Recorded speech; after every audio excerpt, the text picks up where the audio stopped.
What's up, everyone? It's George Calioris. Before I start the video, I want to show you something. This is Zach Evanesh. Zach Evanesh is a bad motherfucker. Zach Evanesh just brought up a good point about dumping bars, about failing underneath the bar, and how dumping bars only became a recent thing, and about how people are just afraid to commit to something, even if it means their life. And when you get under a squat, you see it all the time. People get stuck halfway up and they just fucking dump the bar off their back. Well, what is that teaching you? That teaches you in life to just give up.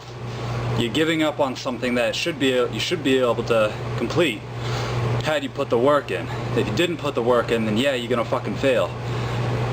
You should be able to complete that bench press and not just get crushed by it. And if you did get crushed by it, then maybe you're taking off a bit more than you can chew.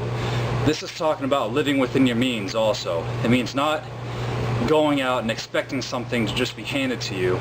You need to work for it. You need to live a life that you can live. You need to be able to figure out what about your life you can do for yourself without anybody's help. Living within your means, that could obviously transfer over into your everyday life too. If you're going out to Starbucks or Dunkin' Donuts every morning and spending $2, $3, $4, $5, $6 on a fucking coffee instead of just buying a $10 bag from Costco, then maybe you should you have a $2,000 credit card, then maybe you need to fucking reevaluate your living situation when you're only making $25,000 a year. Things like that are becoming more prevalent in our society. You know, take some cash out and maybe that's your spending money. Listen to some Dave Ramsey. Figure out what you can and can't buy with what you live off of. So anyways, that's something that just fired me up real quick. So quit dumping the bar. Commit to what you're gonna fucking commit to. Live within your means and do the damn thing, because at the end of the day, it's not going to be easy, and it shouldn't be easy, but if you put the time in, you put the work in, then you'll be able to accomplish that. Done. What's up, everyone? It's your boy, Andy Coach, George Calioris, with my bench press session. It is a deload still, so it was 50% of my 1 rep max, or about 50% of my 1 rep max. So I had on there 145. I had a real close grip on this day, letting the elbows fold up, really getting the triceps heavily involved. I was touching about an inch higher on my chest than I normally would. Felt pretty damn good though. You can see the weight was moving pretty fast, but again, it is only 145. I did 10 sets of 10, of course, but I was supersetting some dumbbell rows in there, just trying to work the back a little bit, balance the shoulder out. I always think it's a good idea after doing pressing movements to do some rowing movements or pulling movements in order to balance the shoulder out, because the shoulder health is important and it's a very sensitive area, as I've mentioned a lot of times before. So the barbell bench press. It's a pretty complex movement. You can see you lay down on a bench. You take a bar that's loaded with some weight, you bring it down to your chest, and you push it away from you. I mean, sometimes, yeah, you're not always going to be able to push it away from you, but that goes back to my rant, I think. But you should be able to push it away from you. You can see there I had a little speed on it. That was pretty cool. And then it was kind of messing up my form, though, so I slowed it back down.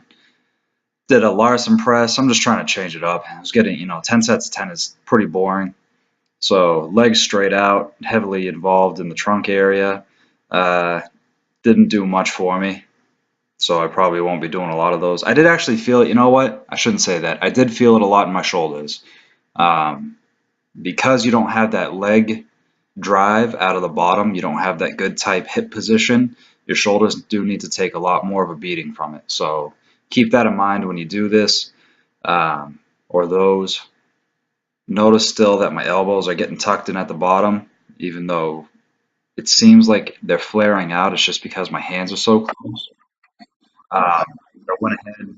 I love these overhead extensions. Really feel good on the triceps. And a lot of them when I can.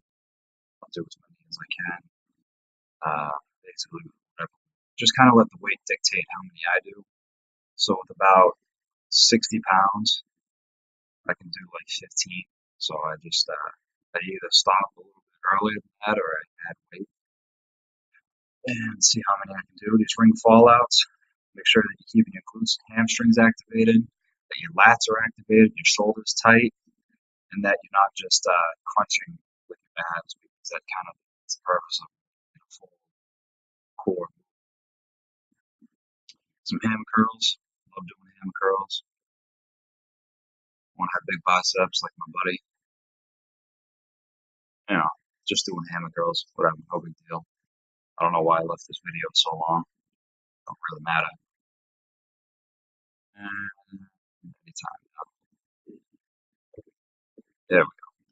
So I took a board, I put it through the straps of my cable, and basically it just lets me roll my wrist back like a JM press.